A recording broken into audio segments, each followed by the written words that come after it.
All right. Tournament style. So we need to look at checks, captures, piece contacts, situation. So what do you got? Bishop captures rook, queen captures rook, bishop takes a2, bishop takes d4. Yeah, those don't look too special.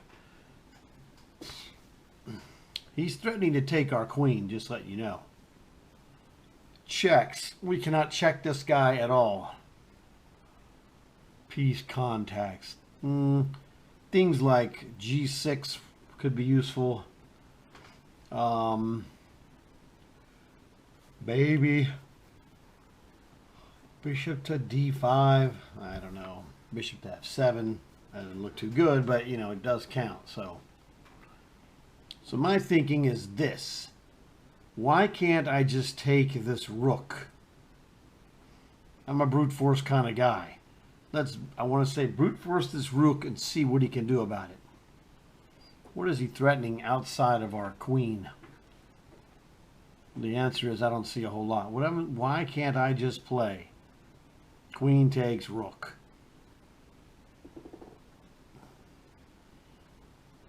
You know, we're threatening to take his knight on e4, his queen on h5. I don't know. What am I missing here? Queen takes rook. He can't take our queen. If he did, bishop takes queen, and then that knight again is in trouble. So what is the situation here? We are down an exchange.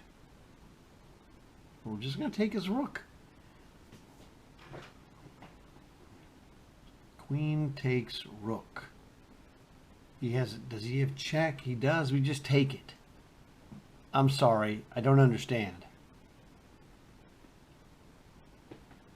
I feel like I'm supposed to be missing something here. With that bishop on e6, he cannot do stuff like knight to d7. There's a lot of stuff he can't do. Queen takes rook, and it's like, dude, I'm going to take your queen or I'm going to take your knight. Unless you can move your queen to guard your knight, which you can do on, say, queen to h4. But I don't see how that's helping him. So, at some point he's threatening knight to g6, I guess. I don't know. I see queen takes rook. I'm sorry. It's so good I can't see anything else.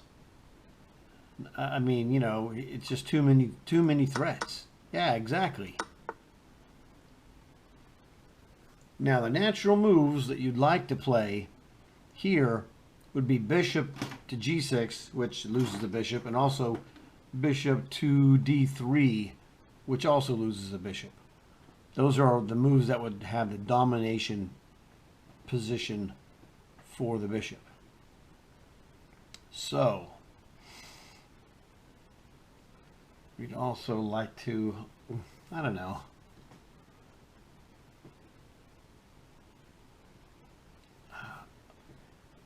I don't know what is going on here. We're just winning, okay? We're not winning, we're just crush winning. He's down a whole piece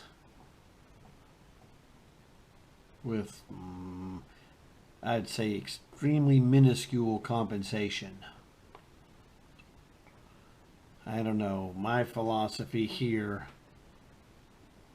is, you know, something to the tune of rook to f8.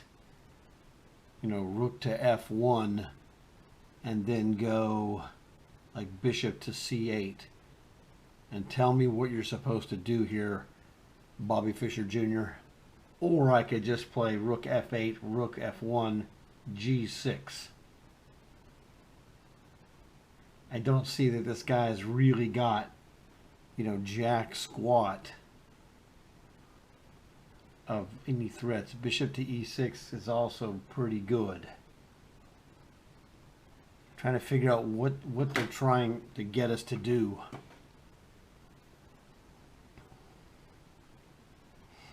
Bishop to e6 is pretty good. I don't want him to play knight to d7. Okay. That's just something I don't want him to do. And that turns out to be correct. Knight to d7 is an annoying move. I don't think he has anything that's remotely winning. It's just annoying. I'm like, I want to take this. I want to get rid of... I want to exchange pieces. I'm a piece up. When you're a piece up, you want to exchange pieces. That was a really, kind of scary because it was, the bishop to e6 was not an obvious move. And the knight move was a little more obvious because it forks the pawn and the knight. So knight to c4 to me I thought was a little more obvious and obviously good because he can't. No matter which way you go, I'm going to take that pawn if he doesn't take that knight. If he goes knight to g4, well, he just loses the knight. But he moves the knight somewhere. I'm just going to play knight takes e3 probably. Although that's not actually that great. Maybe I wouldn't play it. I guess I wouldn't. I talked a big game. Well, I still think that the bishop to e6, of all the moves that were played, bishop to e6 was the hardest move to find because, I mean, there's all these moves are good. Rook f8, he can't. If he goes to play rook to here, when you just go bishop to c8 and just guards everything. He's got nothing. I don't know, man. I've done a bunch of these problems, and so that's how I figured out bishop to e6. It's like, they're sneaky. If you don't play the precise move, they're not going to give you credit. We just swiped a piece off of this guy, and they're trying to cheap shot us. I don't know, man. So let's skip to the next one. What do we got? Queen takes g2 check.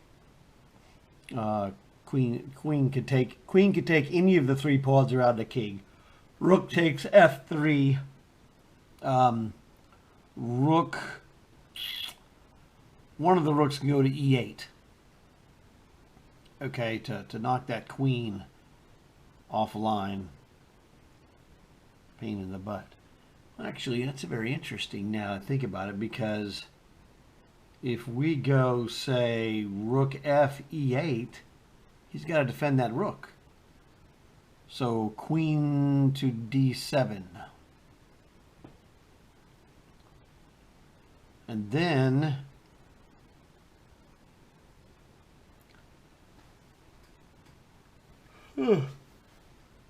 queen to d7.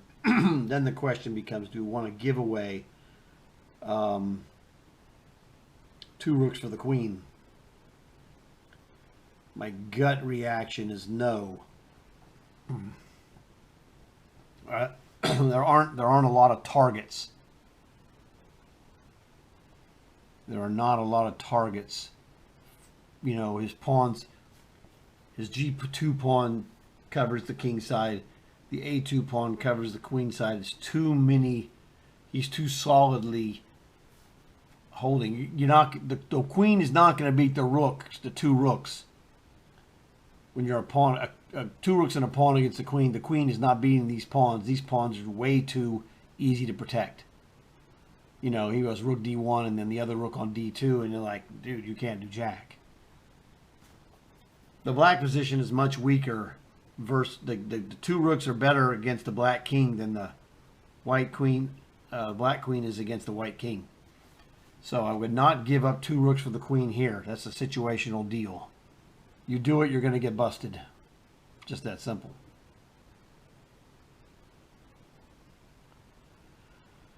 So, I'm thinking, what are we going to do? Rook to f6 doesn't do anything. I really don't want. He's going to take my pawn on e6 if we don't do something about it. And the only thing we can do about it is rook to e8. And then queen to d7 is forced. And then what do we do? Well, we could play rook c e8, queen d7, or queen to c7 if we move that rook. And then we could play rook to f6. You know, no, well, not if he plays queen d7. If he plays queen d7, we can't do it. Man, I don't know.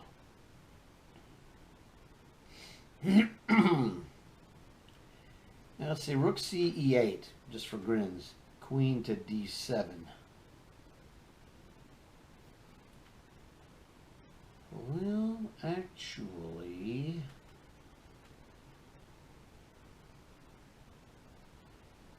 we can play, let's go back the other way. Let's go rook on f to e8. Queen to d7 is forced. And then we could play queen to e5.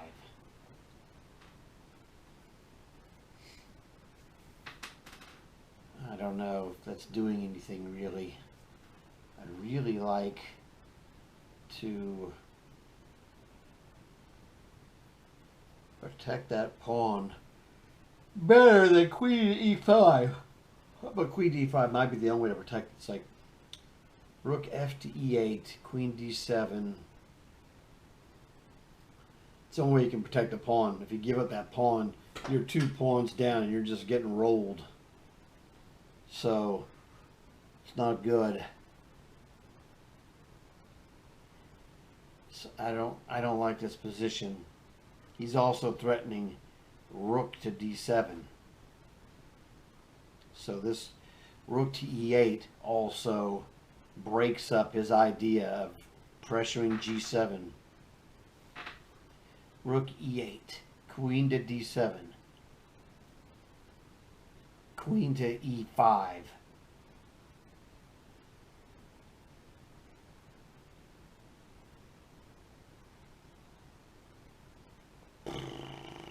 Man, I'm telling you.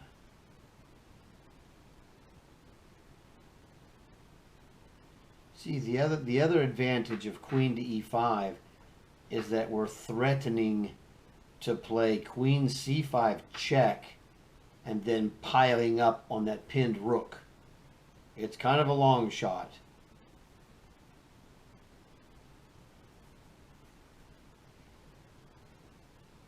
I mean, this position is just not good in the context of what's going on here. Here. We're threatening to do this. He moves whatever to the corner. And then we can play rook to here. And he can play rook to there. And what in the hell have we gained?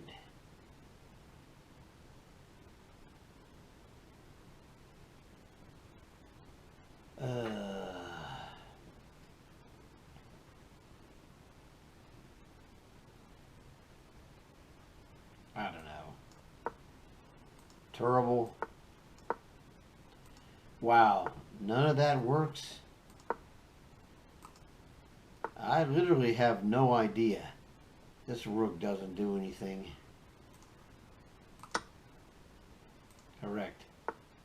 That'll get you checked and mated probably. Or actually, does it? I don't know. Let's look and see. I thought this would lose. Nope. I guess the sacrifice was going to work. I thought that was just obviously losing. My bad. I saw that way back. One of the first moves I looked at in my brain, and I thought that was trash. It looked like there was no way it would work. Oh well, my fault on that one.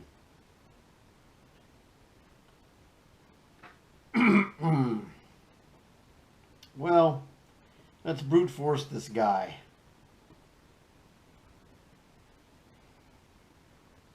What if we go queen to g5? He could check us. Well, we need to go there to defend our rook anyway. Check us, king to here. Check or whatever. I would just go here. Queen to g5 looks like a winner. Threatens the mate here. If he moves this knight, it threatens this check, which is double nasty. So how does he stop the mate? Queen to g5. He's going to check us on b1, king e2. He's got queen c2, king to e3. Running out of checks, brother. He's got queen to d4 check. Ugh, I hate that move. He's got... Right, okay. Queen to d4 check. King... Oh, man, he's all over my business. King to e2. Rook to b2 check. We're going to play knight takes rook. Queen takes knight check. You know, king to g2 followed by at some point king to h2 or king to h1. I still don't see any way he stops this mate.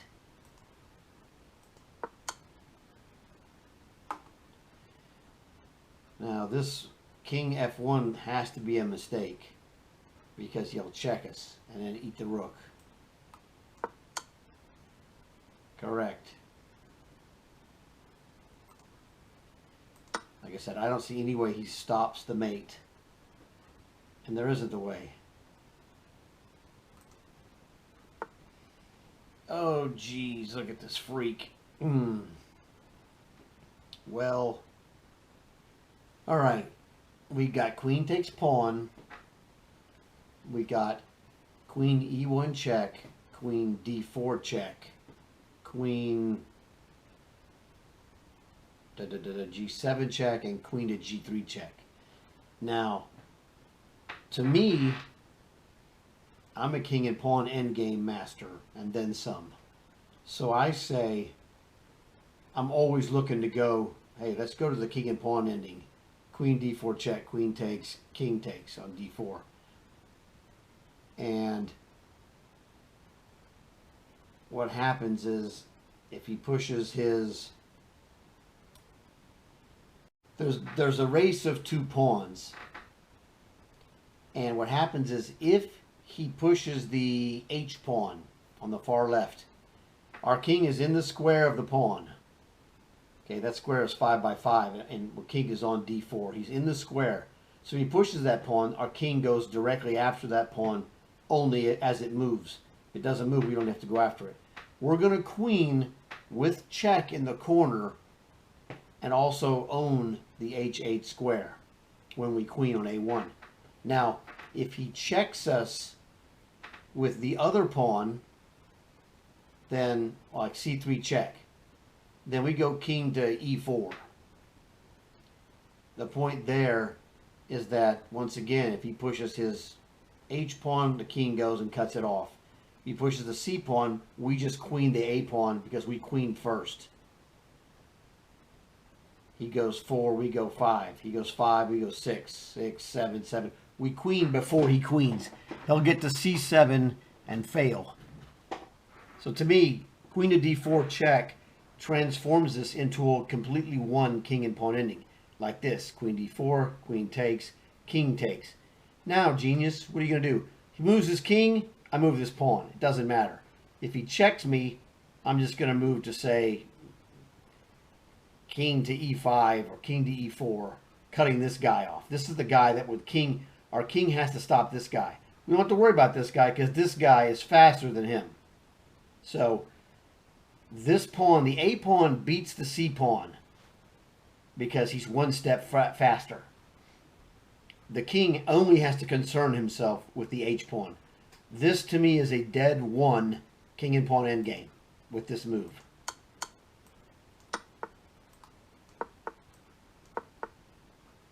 Moves his king, I don't care. Moves that pawn, I don't care. I'm faster than you. Moves this pawn, king goes there. Now, this was another situational mastery where I really told you all you needed to know. My brute force attempt is to look at the king and pawn endgame, because I can calculate, and I've proved it in one of my other videos, I can easily calculate 15 piece movements and possibly more in king and pawn endings. So now I could have gone and calculated many more moves, but the reason I don't calculate those moves is because I broke it down, as I showed you, that all we have to do, we trade queens. Let's see how many moves this goes anyway. 1, 2, 3, 4, 5, 6, 7, 8, 9, 10, 11, 12, 13, 14, 15.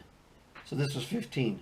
And I didn't calculate each of these individual moves because I don't have to. Your human brain doesn't have to calculate this. If we go back, let me show you. When we take the queen, all right, we take the queen, I told you, you can go back and double check this. This pawn is irrelevant. I don't care if he checks me or not, because this pawn is one step faster than this guy, because we queen with check. So if we just said c4, a4, c5, a3, c6, a2, c7, a1, queen, check, and we'll eat this guy with our queen. All right? That's why I said this guy doesn't count, because this guy becomes a queen. This guy's irrelevant. And this king only concerns himself with this dude. When I recognized these things and pointed these things out, I don't have to calculate anything. Because when I show you each of the sections, I'm in the square of the pawn, and I told you, my king only moves if this pawn moves. If this pawn, when a pawn moved, I always went, diagonally towards the queening square. So this is a case of, could I calculate this? Sure. Do I need to? Heck no. I know it's a win. When the king is in the square of the pawn trying to queen, 5 by 5 in this case, we know we don't have to calculate. We know already, doing homework, that this king will catch this pawn as I did. This pawn is a decoy when he tried to check me with that, tries to check me. Who cares about that? He didn't do it. A smart human would have checked first. Because if king goes here, well then, you're messed up, because now he queens and zing, he's going to get ours, okay?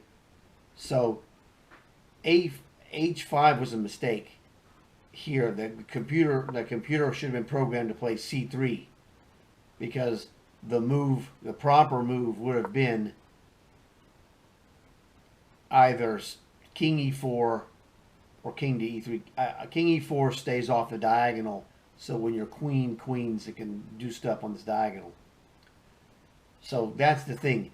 It's not. Sometimes it's a question of calculation. Sometimes it's a question of we've got this broken down into its elements. There's 3 different pawns, and as it turns out, the C pawn and the A pawn are competing against each other, and my A pawn is the fastest pawn on the board. My king stomps this guy, so this guy doesn't count. It becomes a race between these two, and I win.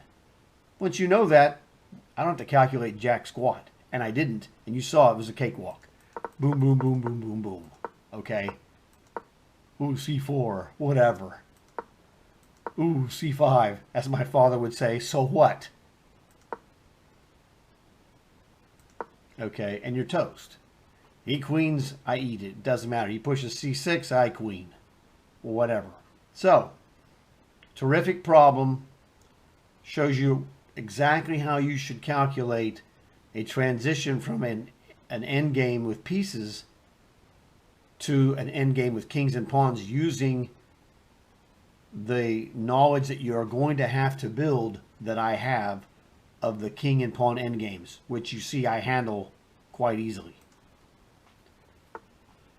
Okay, here's another winner. What do we got? Rook takes bishop check. Queen to d2 or c1 check. Yeah, I don't do anything really to me, but yeah, you never know. You gotta look at this stuff. Knight takes d3, rook takes h3. What else? What other kind of things can we do to not to annoy or anything else?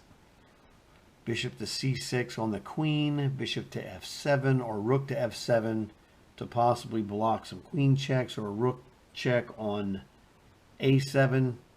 Who knows? You know, it's like we're like a detective at a crime scene, and we're looking at the crime scene trying to figure out what has happened based upon the evidence. So I'm a chess detective. Let me think here. Well, this is not an easy one. There's nothing, just like, you know, nothing. It feels like there's nothing to grab onto. I really don't like rook to a7 check. I find that move to be bogus. He's also got 2 attackers on my knight, so I can't jack around with that guy.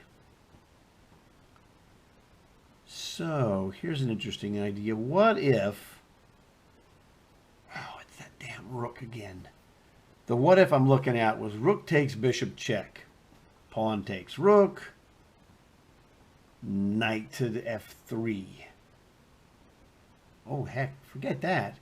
Forget knight to f3, because that rook a7 I don't like. But what if we just go bishop to f3 check? So rook takes bishop, pawn takes rook, bishop f3 check. What now, Brainiac?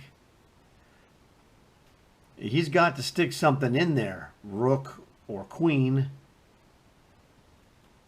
If he sticks the rook in there... Oh, geez. If he sticks the rook in there, we can hit him with with queen to g1 check,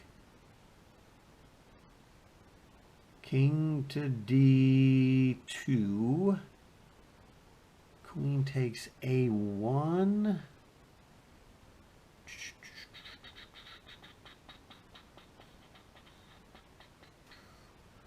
Okay, that's a possibility. Look at this again. Rook takes bishop, pawn takes rook, bishop f3 check, rook to e2. Oh man, I wish there was a way to do that. And the problem is, as soon as I'm done doing whatever, he's got rook to a7 check, that jerk. So...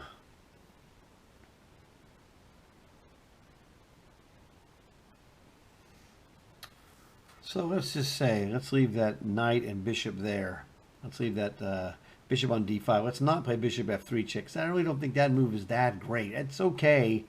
I mean, bishop takes rook, queen takes bishop, then what?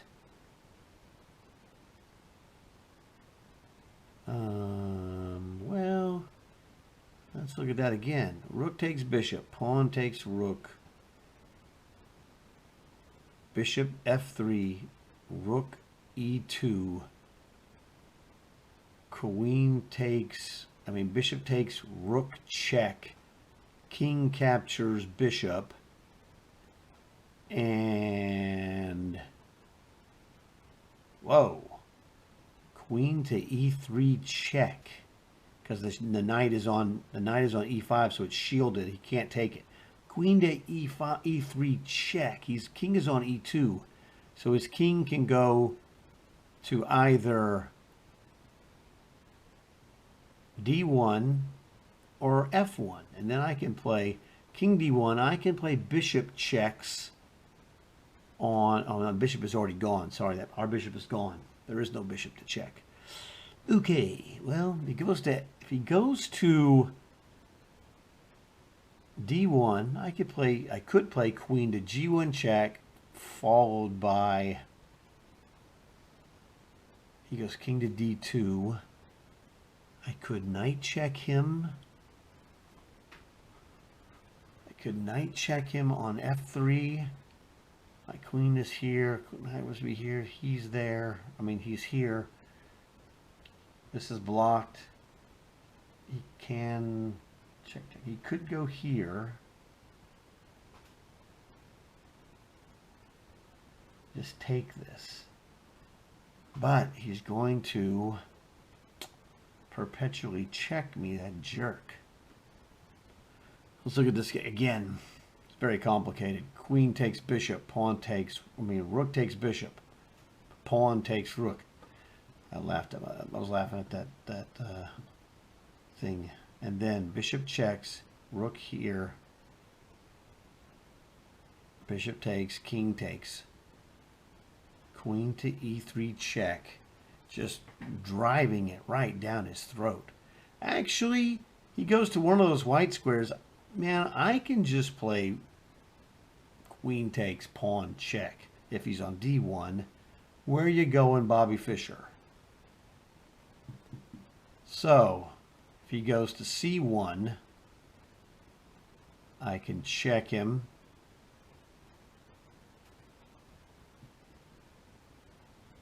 He goes to b1, I could check him again. Then the knight gets to go in. This is it, man. It's too complicated really to foresee all of those within reason, but this attack is just so devastating. It's just so devastating. Oh, do we hit? This was just winning. What is this? Is this the move? Yeah, it's probably the move. Oh, it's not? What the heck? Well, now what? Queen check. Idiot. It's checkmate. I was halfway there. Like SpongeBob. Crud. It never occurred to me to play bishop to b takes b3 check. I thought I'm just completely shredding this guy with this bishop check. Rook is forced. Bam, bam. Queen e3. King to there. Check. You know. And if he goes this way, it's check again. He goes to, you know, to here to defend it, it's check again. It just looked all kinds of nasty. And then comes back, knight checks. So it's longer, it's a longer win. This bishop takes b3 check, duh, is much quicker and better. My mistake. Man, I was halfway there. I was right there. Close. What are you going to do? What are you going to do? You catch a break sometimes, and you don't catch a break a different time.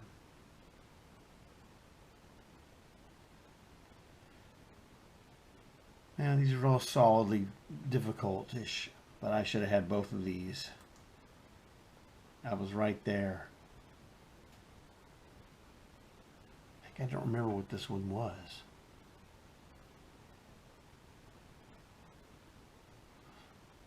I don't remember the solution. Let's look at this. Oh, yeah, it was just a checkmate that he can't defend. Okay. Well, whoops. Man, I had this guy. Rook takes. Rook takes bishop was the correct move. That's just what it felt like. It just seemed this, you know, the general feeling of the position as you looked around and examined moves. Rook takes bishop is just crushing his defense. With bishop takes b3 check. I don't know why I never saw that move. It happens from time to time. You see all kinds of stuff. And then I play the move. Sometimes it would be like you're playing this and you're like, well, I could just take this pawn check. I've got bishop to f3 check, exactly the same concept of this diagonal check. And I never saw bishop takes b3 check. Who knows, man? I guess I moved this one too fast when it showed up on the board. Because I'm seeing this bishop to f3 check is just a winning line. Bishop takes b3 is even faster. So,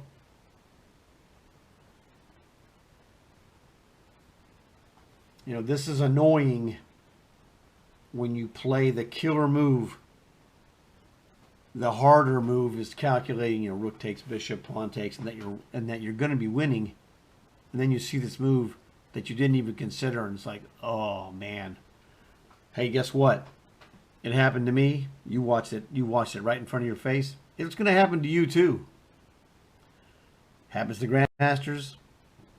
I mean, every mistake that you will see that I ever make in my videos, grandmasters have made the same mistake. Now, they just make it a lot less than I do. So, it's not one of those things where it's like, oh, you know, you don't go there and say, oh, I'm trash. No.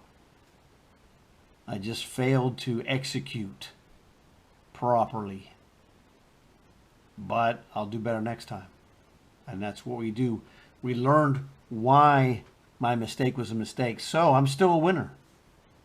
Now, I don't get credit for this problem. It doesn't bother me. I'm here trying to teach people how to get better and showing them the mistakes as they occur and then explaining what happens. This is part of this. This is part of the process of how you get to be a really good player. You don't just, you're not just sitting around winning every game like Bobby Fischer and Gary Kasparov rolled into one, because that guy doesn't exist.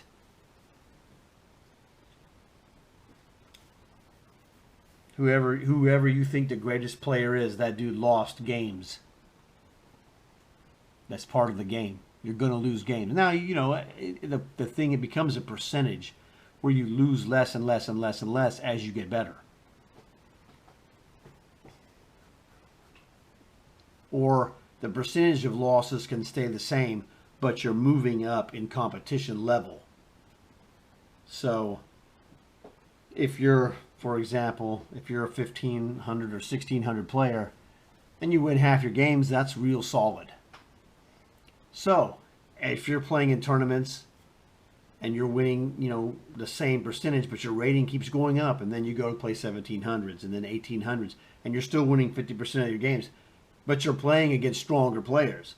So your percentage is the same, but your competition is much tougher. You're a better player.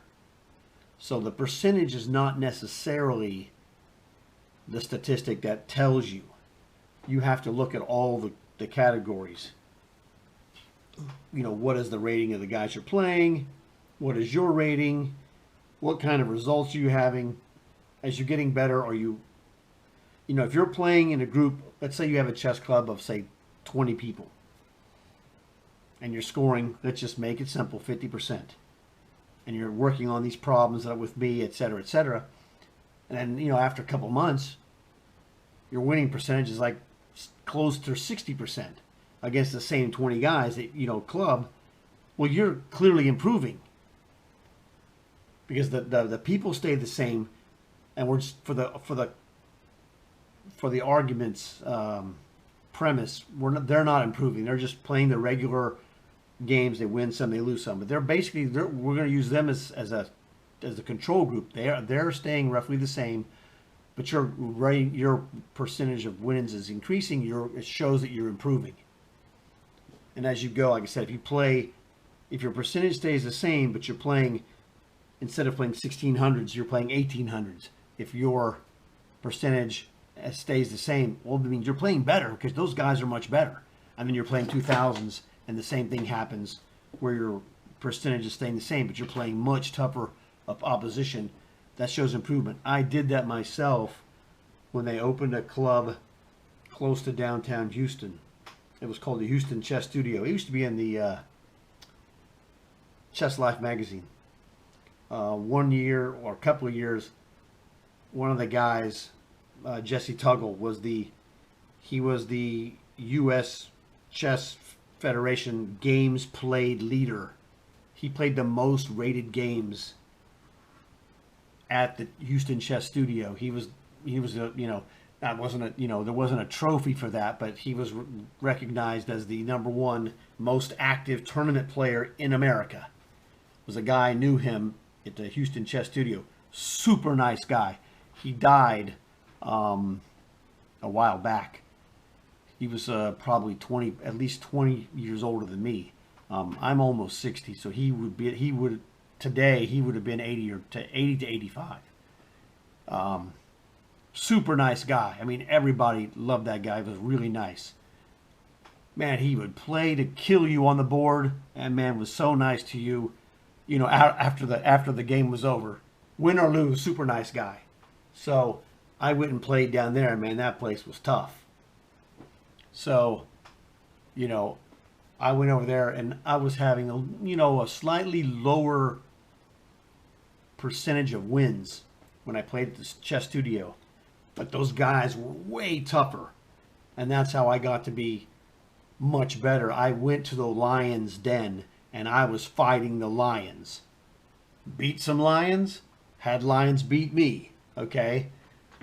I stepped up, big time from my, local chess club where there was only a couple of lions, me and maybe like 3 other guys. And but I went to the big lion's den. I was like, I'm just like a teenager lion. There were some big lions over there. So that, man, you go and you step up to a bigger league, and you just got to prove yourself, which I did. But it's not easy because, man, I would go there in the early times. I was like, oh man, I was like 50%. Would like win 2. I was winning like 2 out of 4 games. Then got to like 2.5 out of 4. Would win some 3s. A couple of times I won 4 out of 4. So my overall percentage was less. I was probably winning about 70%, maybe 65%, whatever it was, at the big chess studio against the big boys. At my local club, I was like 95% because I was one of the only big dogs. So my winning percentage went down when I went to the big league, but my strength went up. That's the dealio that I'm trying to explain to you. So that's why we do these problems, to get better. And I do these problems for you guys to help you get better. And as a result, I am also improving. So this is a twofer for me. I get to share my experience of tournament play and help, younger guys improve their game. And it's actually, helping me as well. So it's fantastic. So I hope you guys enjoyed, the stories and the chess. And you know what to do. I'll talk to you later.